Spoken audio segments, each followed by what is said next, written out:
Good Monday morning to you. We hope you had a great weekend. I'm Holly Furfer in Atlanta, and you're watching Morning Rush. All right, let's get to our top stories here. A memorial service will be held for Charlie Kirk on Sunday afternoon in Arizona at State Farm Stadium. President Trump says he plans to attend. And last night, a vigil at the Kennedy Center honored Kirk. It included music tributes and remarks from political leaders, including Director of National Intelligence Tulsi Gabbard, House Speaker Mike Johnson, and White House Press Secretary Caroline Leavitt. Charlie fundamentally believed in the potential and the promise of so many in this room, young, patriotic Americans. And he inspired millions of us across the country to get off the couch and to enter the political arena to fight for our nation's conservative values. The leaders of the nation have been shaken, as have university students and college students and young people all across the country. It's as if the ground was shifted beneath us. We all felt it deep, deep inside. And in spite of that, we remember that our dear friend Charlie would never want us to be overcome by despair. He would want exactly the opposite. Investigators are still trying to figure out a motive in the assassination of Kirk. Utah's Governor Spencer Cox said the 22-year-old suspect in the killing had left-leaning political views based on interviews with family and friends of the suspect. Cox also noted the suspect is not cooperating with authorities. The suspect has not been cooperating so far, and so we're getting all of this information from family members, again people around the suspect, and then the forensic information that we have, which is confirming everything and more than what we were able to share in that initial press conference. All right, so let's bring in the man himself, Joe St. George, our deputy political director in Washington. And Joe, let's talk about this sort of the 10,000-foot view, like from above. Yeah. What policy changes, what do you think there might be on the horizon in the aftermath of all of this? Well, here's the reality, is that Charlie Kirk himself, after tragedies, would talk about the need to stay strong to the Second Amendment, spoke out critically against any gun control initiatives. So anyone who thought that there'd be gun changes following this, I mean, Kirk himself said repeatedly that that was not the direction. So we're not expecting that direction to be occurring. You're hearing that from the left, but on the right, you're hearing something different. You're hearing a call for improved security, enhanced security, and over the weekend, we got more guidelines on what the Trump administration would like. Multiple reports this morning that the Trump administration is asking Congress in the upcoming funding fight. Remember, there's a storyline happening in the background here. Government runs out of money at the end of the month. Lawmakers have to figure out a solution. Well, the White House wants $58 million to improve security for the executive and judicial branches. Remember, there are staffers at the White House who really shaken by the events of last week in Utah. Judges in this country have received an uptick in threats in recent years. This culture of political violence that we appear to be living in. This money would go primarily to the U.S. Marshal Service to increase security on that front. The White House would also be supportive of any changes Congress may want to make to its security posture. Members of Congress, a number of them, have been sounding the alarm for years, saying, what about us? Remember, only the top leadership in Congress have security protection round the clock from U.S. Capitol Police. Most members of Congress are driving themselves, showing up themselves to events they may hold in their in their districts. So there's always been a question of, can Congress be doing more to protect itself, especially with some of these stats. This one, just a jarring one from the U.S. Capitol Police, that they're on track this year to investigate around 14,000 threats assessments against members of Congress. So this morning, Holly, we're at least getting a little clearer picture as to the policy changes that will likely occur as a direct result of the Charlie Kirk shooting, murder, assassination, and that's going to be a change in security posture. And a real quick note on what we're expecting really to unfold today, tomorrow, all throughout the week. Today, I think a remarkable moment will occur when Vice President Vance hosts the Charlie Kirk Show, an extraordinary tribute for a sitting vice president to host this podcast on social media. Vance and Kirk, we've learned in recent days, very close, would text frequently, talk about their faiths frequently, and this will be a very emotional moment for the vice president as he hosts the late Charlie Kirk Show a little bit later today. As far as the shooter, as you mentioned at the top, motive still unclear. There's a lot we don't know about the why. Why did this individual go from a seemingly straight-A student just a few years ago to an assassin last week on a campus in Utah?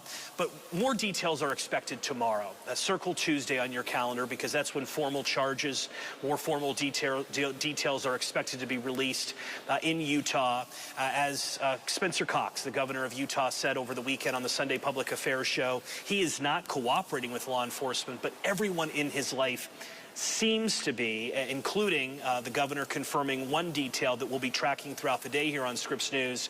Governor Cox confirming that he was in a romantic relationship with a partner, with a roommate who was transitioning from male to female, although, again, important to clarify, we don't know what the motive may be still on this front, and that individual is cooperating wholeheartedly with law enforcement. President Trump will attend that funeral memorial service in Phoenix, Arizona, next weekend, next Sunday. It'll take place where the Arizona Cardinals play their football games. It will be a big event next weekend, Holly, in Arizona.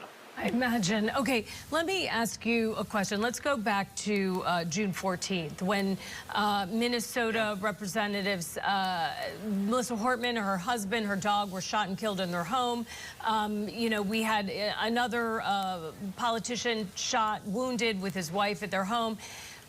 There was call for increased security back then. Months ago, people were concerned, saying that, you know, the rhetoric was too noisy, that people were not being protected.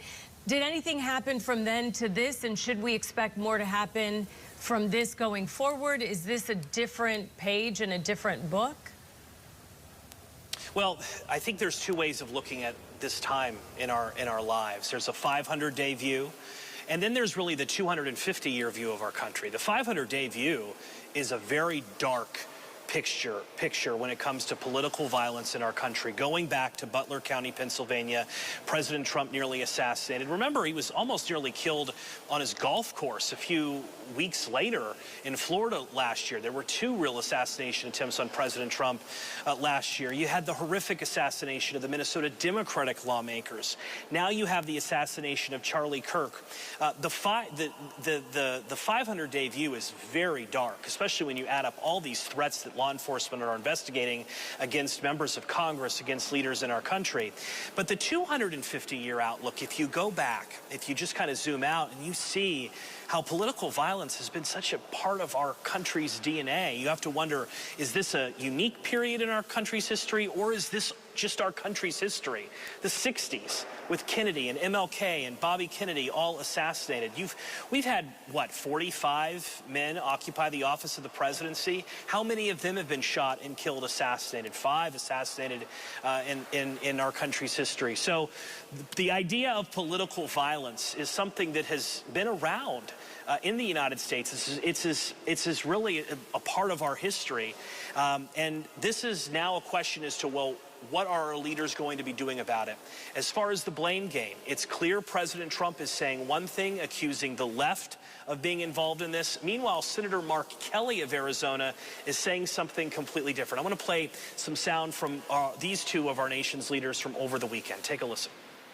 When you look at the agitators, you look at the scum that speaks so badly of our country, the American flag burnings all over the place, that's the left, that's not the right.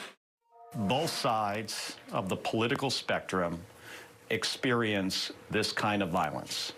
Not too long ago, Melissa Hortman and her husband in Minnesota, they were shot and killed.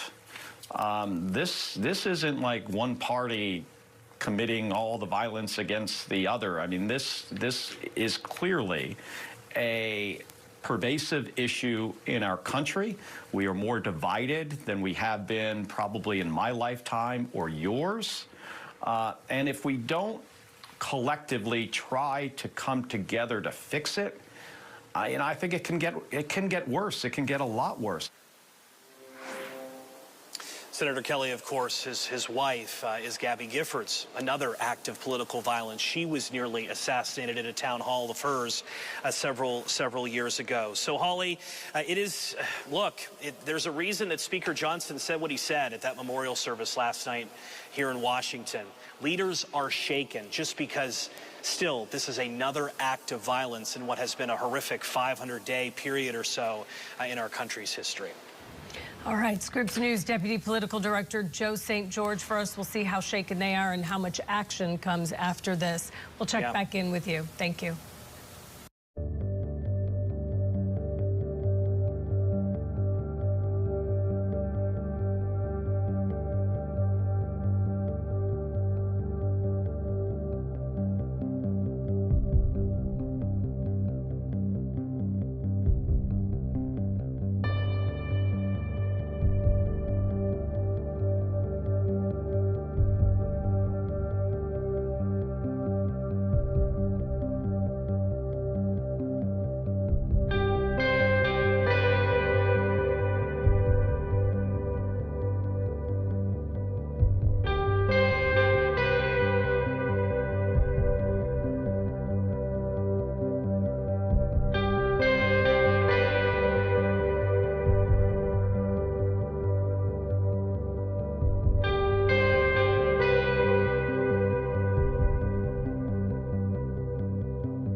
Scripps News, part of the Scripps News Group.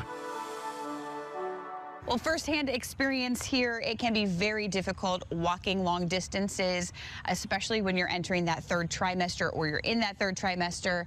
And I just want to show you, this is what the pass looks like.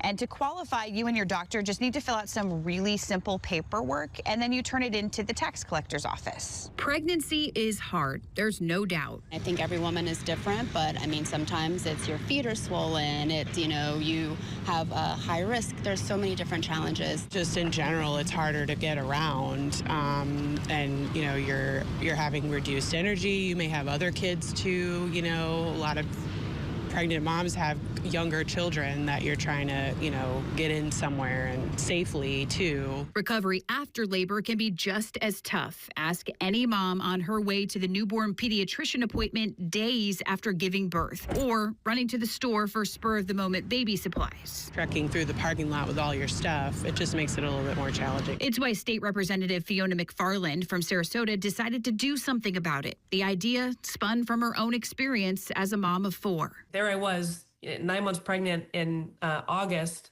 and I felt like I couldn't leave the house because I just couldn't walk across the parking lot. And I did some research to see if I could apply for a handicap decal, and I couldn't in Florida, but I could in Illinois, and I wanted to bring that to Florida. It passed, and the law went into effect this summer. In some cases, women have real mobility restrictions as they enter the end of pregnancy, or in some cases even afterwards. Right? If you've got a newborn and a toddler, in those first couple months of life, it's really difficult to lug 2 kids around, the gear. It's why she felt the need to support all women in the state. They probably haven't really been recognized as having that kind of a need, but yeah, making the pregnant lady walk the furthest is not really helping anybody out. To qualify, you and your doctor need to fill out this paperwork. It can be found easily online. We're posting a link to it on TampaBay28.com. Then drop it off at your nearby tax collector's office. The pass is good for up to a year. It's up to your doctor to decide when it will expire. I'd say it makes sense. It gets difficult, so I couldn't tell you if a year was a good enough time or not, but you think I like it. You like it? Good for Tampa Bay, good for the people, good for the women. Now, it's important to note when I went to get this pass, because this one is mine, the practice I go to charged a service fee for processing the paperwork, so you're going to want to be prepared for that. And then, of course, once you get to the tax collector's office, they're going to charge you $15 for this pass.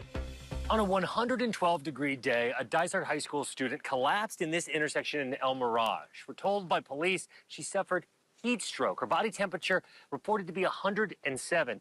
And for the first time, after nearly a month in the hospital, we're hearing about her story of survival. That's just a music artist that I like. 17-year-old June Schaefer was so looking forward to finally becoming an upperclassman. She wanted to start off her junior year by joining volleyball, making new friends at Dysart High, and perhaps even getting a driver's learning permit, a teen's ticket to greater independence. But things didn't go as planned.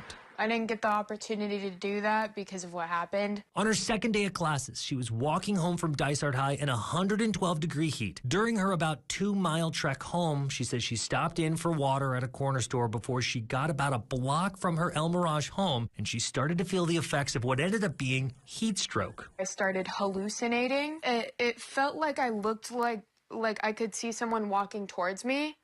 But it felt like it was like that for hours, but also my vision was colored, it was blue and green.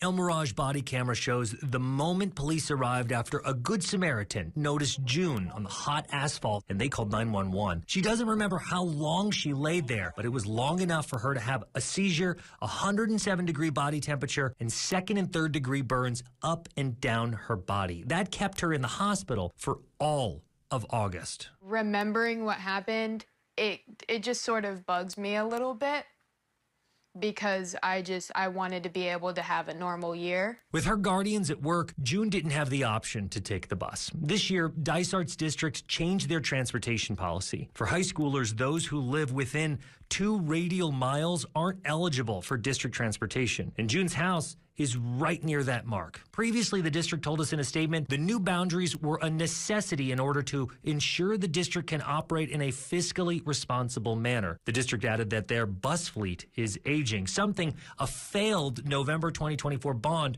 would have helped. Another bond is on the ballot again this November.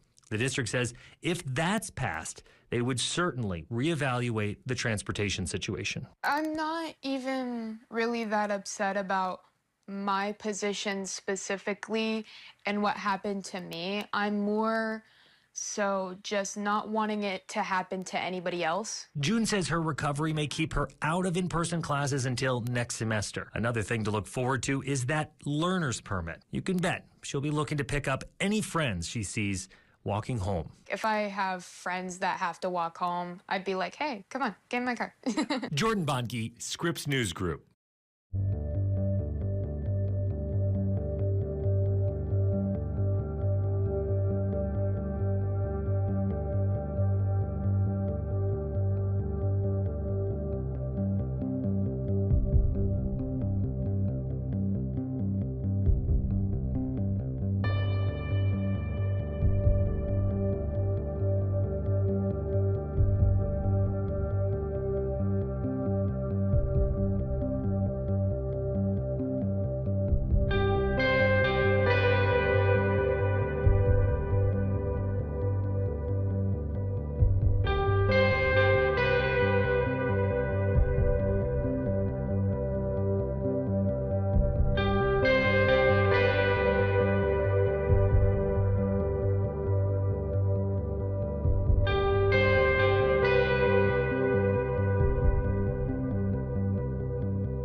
Hey, good Monday morning for Scripps News. I'm meteorologist Tom Patton. Temperatures still very warm in the center of the country, yet remaining cool in the northeast, which has just been the pattern now for quite some time. But look at the heat coming in. Kansas City 91 today, 84 all the way up into Minneapolis. 70 though only in Boston, upper 70s and low 80s in D.C. Tomorrow even colder because rain will be moving in, especially the Carolinas or North Carolina and Virginia. But look at that, still very warm in the middle of the country. That's tomorrow.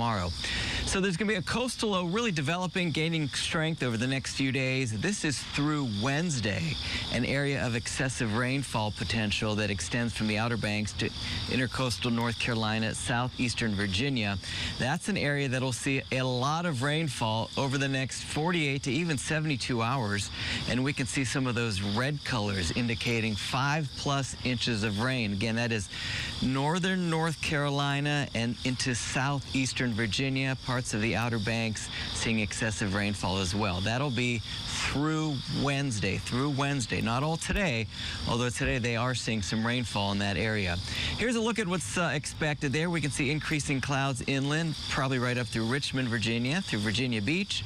There are the rain showers by this afternoon extending into eastern North Carolina. That will start to push into Virginia later on tonight. Scattered showers and storms still about central and Florida and southward today for the folks down there, and then we'll see some showers and storms developing around Little Rock up into parts of Joplin, into parts of Missouri today. That will kick off some showers and even a few thunderstorms into that region. Kind of quiet for some parts of the upper Midwest. Going to be warm though, and a few scattered showers possible up into the Dakotas, and just some widely scattered showers around Casper, Wyoming, and into parts of Billings, Montana. For Scripps News, I'm meteorologist Tom Patton. Have a great Monday. I'm here in the middle of AP Ranch, more than 1,000 acres. It looks like I'm sitting in a beautiful picture frame, but it's not. This leads out to the Flatwoods, and this area, after years of hard work, will now be protected forever. Soaring above the heart of AP Ranch, the wilderness expands to the horizon and beyond, seemingly endless. This is very traditional of what this whole area of Florida would have looked like not that long ago. All marsh, and it continues down in that area. Jerry Arsenault, the landowner of AP Ranch, took us out on a tour. His loyal companion, Bonnie, never far from his side. The landscape ever-changing with the subtle turn of the wheel. How do you compete with the developers that have deep pockets? That's the problem. That's the problem.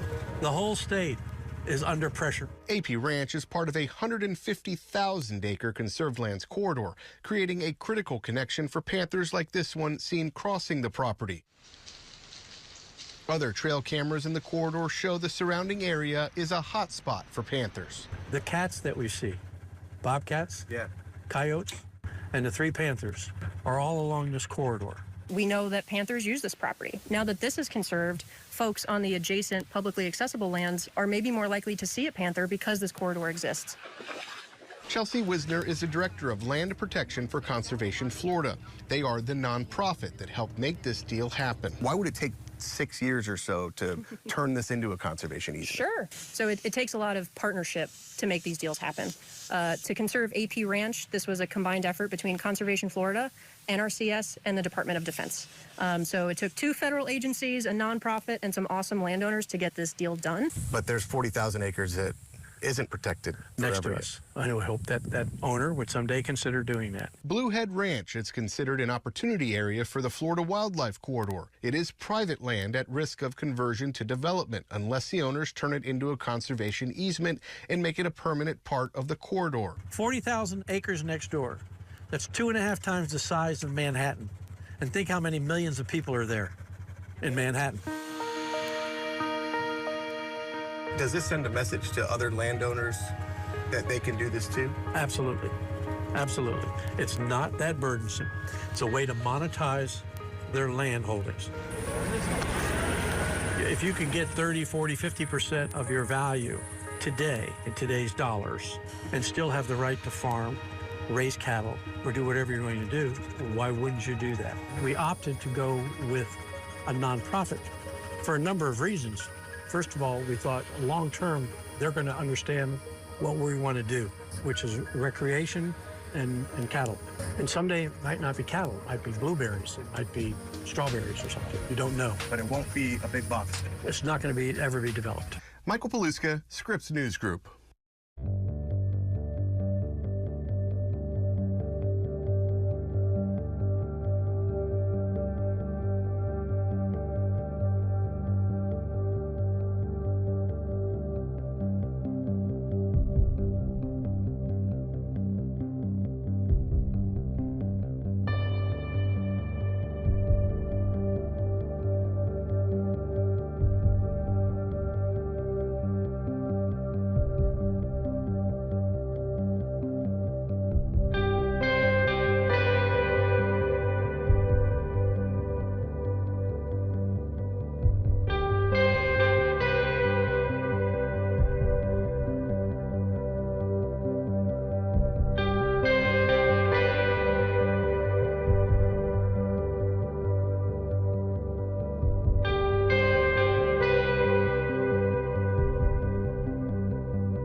Good Monday morning. Welcome to Morning Rush. I'm Holly Furfer in Atlanta with a look at the headlines this hour. Investigators are still trying to figure out a motive in the assassination of Charlie Kirk. Utah Governor Spencer Cox said the 22-year-old suspect in the killing had left-leaning political views. That's based on interviews with family and friends of the suspect. Cox also noted the suspect is not cooperating with authorities. The suspect has not been cooperating so far, and so we're getting all of this information from family members, again people around the suspect, and then the forensic information that we have, which is confirming everything and more than what we were able to share in that initial press conference. Vice President J.D. Vance says he will host the Charlie Kirk show today, and he does plan to pay tribute to his friend during the show. Secretary of State Marco Rubio is in Israel meeting with Israeli Prime Minister Benjamin Netanyahu. Rubio's visit comes as Israel intensifies its operations in Gaza City in an effort to take out Hamas. It also follows Israel's attack on Doha. They say was intended to target Hamas leaders. Qatar is hosting a summit with leaders from other Arab and Muslim countries following that attack. Rubio discussed Qatar's role in reaching an end to the war. We are focused on what happens now. What happens next? What role can Qatar play possibly in reaching an outcome here that leads not just to the end of this hostilities, not just to the release of all of the hostages, both living and deceased, not just the disarmament and elimination of Hamas, but also a better future for the people of Gaza, which isn't possible as long as Hamas exists, which isn't possible as long as 48 hostages are being held. And so we're going to continue to encourage Qatar to play a constructive role in that regard. We're focused because at the end of the day, no matter what has happened, these fundamentals still remain. There is still a Hamas, there is still 48 hostages, and there is still a war going on. And we will have a live report from Tel Aviv later this morning. Here in the States, New York Governor Kathy Hochul endorsed Zohran Mamdani to be the next New York City mayor. In a New York Times opinion piece, Hochul wrote that while she disagrees with Mamdani on some issues, they do agree on addressing affordability for New Yorkers. Mamdani is leading current New York City Mayor Eric Adams and former New York Governor Andrew Cuomo in the polls. The city's general election is in November. And the Emmy goes to Adolescence. We heard that a lot last night. Adolescence was among the TV shows that had a big night at the Emmys. It took home 6 awards, including Best Limited or Anthology Series. The studio dominated in the comedy category, taking home 4 Emmys, and The Pitt won 3 Emmys, including Outstanding Drama Series. Comedian Nate Bargatze hosted the award show, and he had promised to donate $100,000 to the Boys and Girls Club, but deduct $1,000 for every speech that went over 45 seconds. Well, I'm sure you figured it out. The night ended with that figure dipping into negative territory. They like to talk. But Bargatze said he and CBS would donate a total of $350,000 to the organization anyway. The new iPhone 17 has finally been revealed, and it's generating a lot of excitement for its slimmer size and advanced features. But does it really make financial sense to upgrade to the new iPhone now or the new Galaxy when it comes out?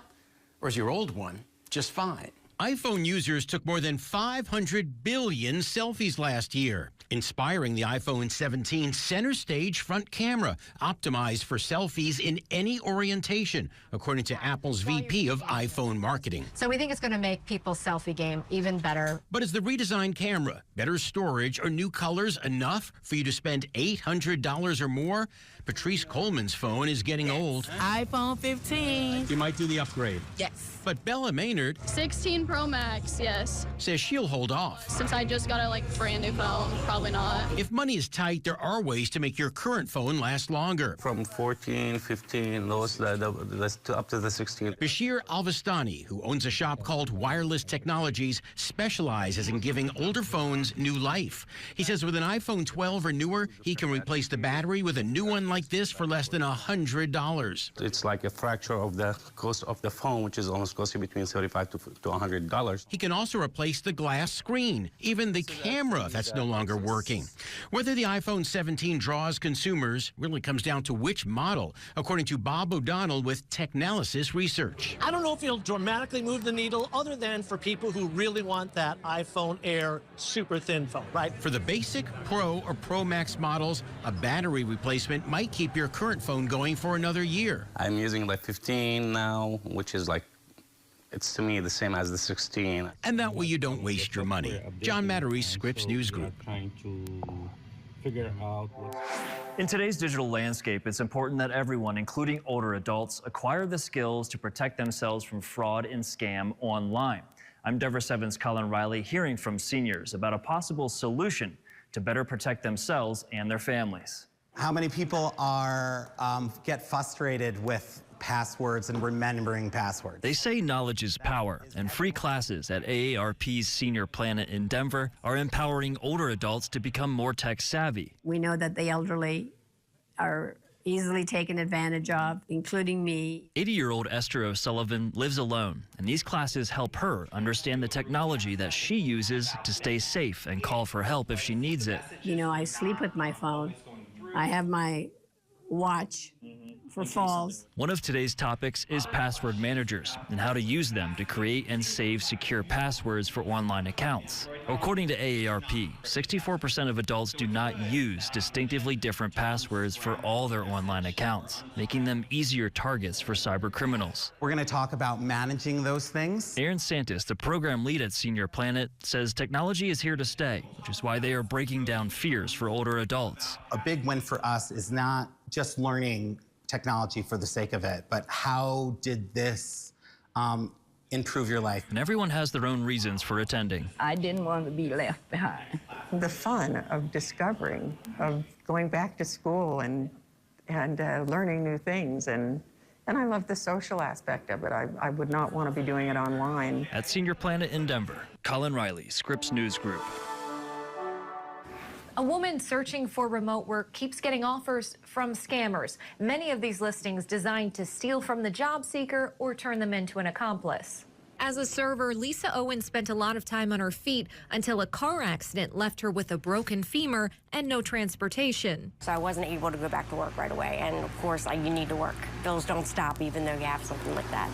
So that's when I started looking for the remote work. But her luck didn't improve. She received messages like this from job postings on Indeed, letting her know the position is filled, but there's another opportunity. We've referred you to one of our clients. So that's like, ooh, that's a hope. You know, there's a rainbow there. So that's what started all this, actually. She sent over her resume thinking she'd caught a break. They told me what the tasks would be in an email. I didn't speak to anybody personally. Just, you know, making travel arrangements for them, kind of being like a personal assistant for this person. They'd even sent me a check out of the blue, overnighted me a check for $28.64. I'm thinking, hot damn, I won the lottery. Yeah, right. Until she looked at it more closely and did something that foiled their plans. Instead of putting it in my bank account, I went through a company called Ingo. They're a check cashing, online check cashing company. The check was fake, as was the job, and the scam offers kept coming. Since I've been aware of this, it's been 4, and that's only been in the past 2 to 3 weeks.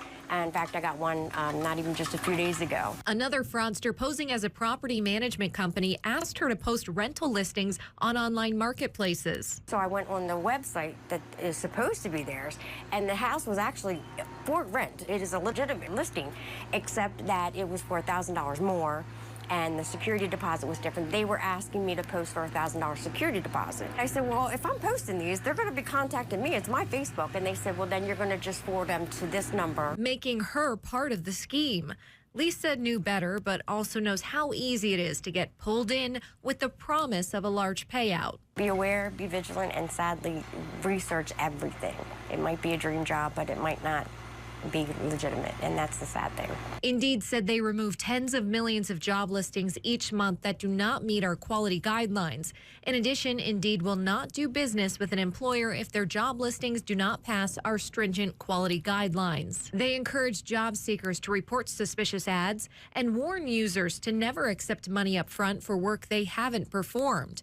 Look for email addresses with company domains and be skeptical of especially lucrative or flexible work-from-home positions. The postings that targeted Lisa are no longer on Indeed. It seems the scammers are posing as reputable companies, then telling applicants the job's been filled and to contact someone else for an alternative opportunity to avoid detection and to seem more legitimate.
Scripps News, part of the Scripps News Group.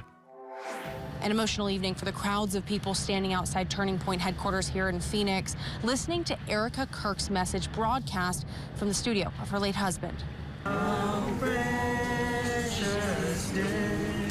A quiet hymn sung by the crowd moments after Erica Kirk made her first address after her husband, popular conservative activist Charlie Kirk, was assassinated. 2 days ago, my husband, Charlie, went to see the face of his Savior and his God. Hundreds hearing these words over live stream outside Turning Point's headquarters in Phoenix. That wife that I just saw is the most strong woman I've ever seen in my life. Mrs. Kirk thanking law enforcement for making an arrest, Turning Point employees, J.D. Vance and his wife, and many others for their support. She then turned to her husband's faith, work, and life mission, vowing, "The cries of this widow will echo around the world like a battle cry. To everyone listening tonight across America, the movement my husband built will not die." The message leaving many in tears. Not even anybody's worst enemy should be going through this type of punishment.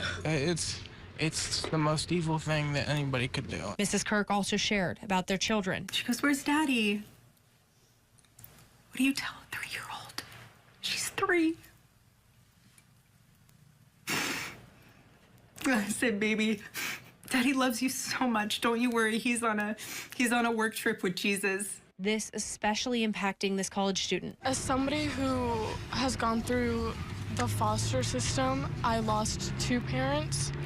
I don't remember them very much.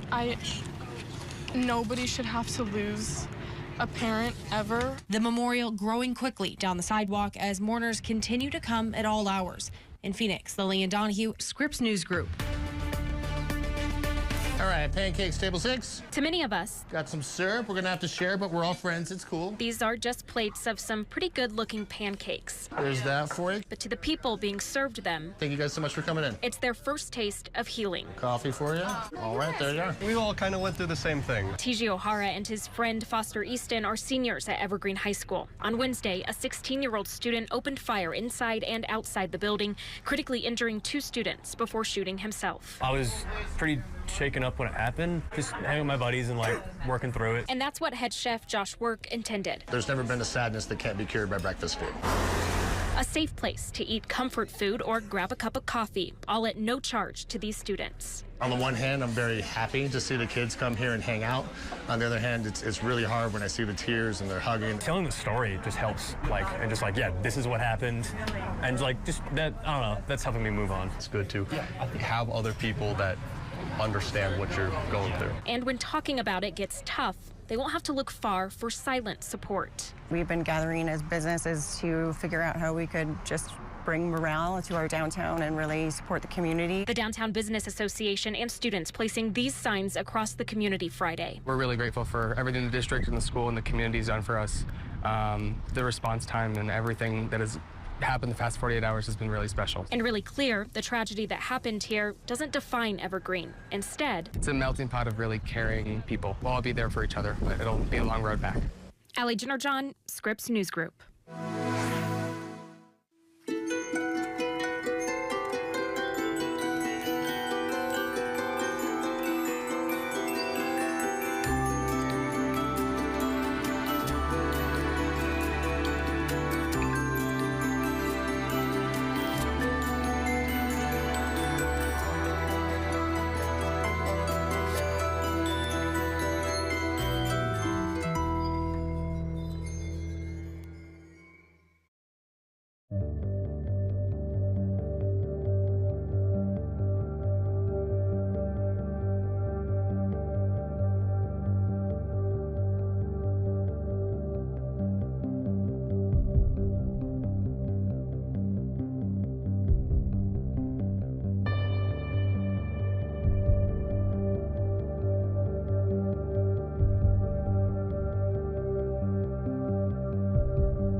We're seeing more astronauts, more celebrities, more people heading to space. But beyond space, what is it going to take to have humans stay on the moon long term? Energy, a crucial task that NASA's new number 2, Amit Kshatriya, says is a major priority for the next steps in space. That's essential. You can't do anything. You can't build infrastructure. You can't build a sustaining presence unless you have power. Earlier this year, NASA's acting administrator announced plans to harness energy, specifically nuclear energy, and find a way to put a reactor on the moon. That was going to help us power our moon base and help us power everything we do on the surface. Now we're learning that work to make it happen will be overseen right here in Northeast Ohio at NASA Glenn, beating out other NASA facilities across the country. That program is going to be here at Glenn. That sounds like $1 billion priority for NASA Glenn in the next 5-10 years. Massive. Yeah, we're going to need it. The way it will work is NASA will work with private companies, in part by clearing the red tape, to help build a system together that makes at least 100 kilowatts of power on the moon. That's enough to power around 80 homes in Ohio at once. This is a huge deal. Ask Matt Dolan at Team NEO, a regional economic development group, and this kind of project could bring in all sorts of new business and boom to the area. It means that if they want to be part of the nuclear effort to bring power to the moon, to propel to Mars, to communicate, all that happens here. And if you want to be part of making that happen, then you need to come here. We're trying to build an agency that wants to fly things, that wants to build things, and I think you're going to see that spread in the region around here. You're going to see industries all over Northeast Ohio benefit from that. And it's going to the energy, the inspiration that's provided by this center will spread to the entire region. So when could we see this all happen? The goal is to get nuclear energy on the moon sometime in 2030. Clay Lepard, Scripps News Group. A 93-year-old Colorado resident just hit an astonishing milestone, rowing over 600 miles at his local gym. That's roughly the distance from Denver to Omaha, Nebraska. I'm Denver 7's Colin Riley, and I'm sharing Dr. Jim's story about the power of persistence. What's your favorite part about rowing, Dr. Jim? The people. The people! I've always exercised my whole life. At 93, James Dr. Jim Barofio says he's always understood the importance of exercise. People don't understand that. Especially a decade ago when he underwent open heart surgery. The doctor said you shouldn't be standing there, but the reason you are is that you exercise. Working out is what brings Dr. Jim to Row House Fitness in Highlands Ranch, where he always finds a warm embrace from the staff and his classmates. He always has a smile on his face. He's always happy to be here. When you're around that kind of person, you're happy to be here too. Rowing 2 times per week in your 90s is already an achievement, but today's class marks another milestone for Dr. Jim. Everyone wants to see Dr. Jim get across a million. In his Row House t-shirt and superhero socks, Dr. Jim is crossing the 1 million meter mark. His classmates, coaches, and even the staff from his retirement village let Dr. Jim know how important he is to them. And they give you encouragement. Yeah, did you hear all that yelling? The support here pushed Dr. Jim to 1 million meters and will continue to push him for the next million. When we're rowing, we are all doing it as a team together. I think that's what he feels when he's here, and when he's not here, everyone's asking, where is he? Is he okay? What's going on? Dr. Jim admits exercise is no fountain of youth, but it definitely helps the way he feels. How do I feel? I feel like I'm 50. In Highlands Ranch. Colin Riley, Scripps News Group. I'm Darren Cunningham inside of the Sterling Heights Public Library, where, as you know, they say a picture is worth 1,000 words. Well, when a library volunteer found an old wedding photo inside of a book that had been donated on Saturday, they understood that value and made sure it made its way back to the family. This image captures a moment in time of one of the happiest days in a newlywed couple's union. And a clue on the back came in clutch for the Sterling Heights Public Library in its efforts to find the rightful owners. We posted like lost and found love story. We were hoping someone might recognize one of the people in the pictures or recognize the last name. And one of my childhood friends, who I haven't spoken to in years, tagged me in this post, and so I read the post from the Sterling Heights Public Library, and she said she recognized my last name in it and said, hey, are these some family members of yours? Sarah Ruggiero responded to the Facebook post, essentially saying, I do. to recognizing her grandfather and her grandmother, Frank and Josephine Ruggiero, who she says were married on September 26 of 1953 in Detroit. First-generation Sicilian Americans who raised 5 kids. Hi. It's so nice to meet you. Nice to meet you. Here are your grandparents. Thank you so much. 7 News Detroit captured the moment she came to pick up the photo. It's unclear at this point which book the photo was inside of and who donated it. But I'm told it's routine for volunteers to check the donated books while cataloging them before they're sold in the library's used bookstore. What's so cool is we've never seen, my dad and I had never seen this exact photo before. We didn't know this exact photo existed. I was very close with my grandparents. My whole family, you know, my brother and cousins and I have just such fond memories of them growing up. We'd go over to their house every Sunday for Sunday dinner, and my grandma was a great cook, and she would make her homemade sauce and meatballs, and they were just the best grandparents ever. Ruggiero says she's thankful the library went to this effort. I think now I'm going to frame it and I'm going to display it somewhere in my house just because this was just such a cool story and such a cool thing that happened. So what genre or category might the story of this found photo be placed in? This is definitely a solved mystery with a little bit of romance in it, for sure. I would say romance and maybe slight mystery there too, but I would say mostly just romance because it's just a reminder of their love story. Frank and Josephine Ruggiero were married for 67 years. Darren Cunningham, Scripps News Group.